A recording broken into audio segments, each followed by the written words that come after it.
ஒரு காலத்தில் ஒரு விசித்திரமான கடற்கரை நகரத்தில் டிம்மி என்ற சிறுவன் வாழ்ந்து வந்தான். டிம்மி தனது சாகச மனப்பான்மை மற்றும் ஆய்வின் மீதான காதலுக்காக நகரம் முழுவதும் அறியப்பட்டார். ஒரு நாள் டிம்மி கரையோரம் விளையாடிக் கொண்டிருந்த போது மணலில் புதைந்திருந்த ஒரு பழைய வரைபடத்தை கண்டான்.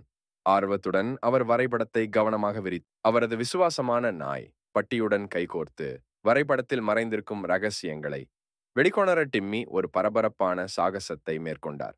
அதன் துப்புகளைத் தொடர்ந்து அவர்கள் பாறைகள் மற்றும் அடர்ந்த காடுகள் வழியாக பயணம் செய்தனர். அவர்கள் தீவின் மணல் கரையில் அடியெடுத்து வைத்தபோது ஒரு உற்சாக உணர்வு டிம்மி மீது கழுவப்பட்டது. வரைபடத்தால் வழிநடத்தப்பட்டு அவர்கள் குகைக்குள் சூரிய ஒளியின் மென்மையான பளபளப்பான பிளவுகள் வழியாக வடிகட்டப்பட்டு தங்க நாணயங்கள், விலைமதிப்பற்ற கற்கள் மற்றும் ஆனால் மிக முக்கியமாக இந்த பயணம் டிம்மி மற்றும் பட்டிக்கு தைரியம், நட்பு மற்றும் விடாமுயற்சி பற்றிய மதிப்புமிக்க பாடங்களை கற்பித்தது.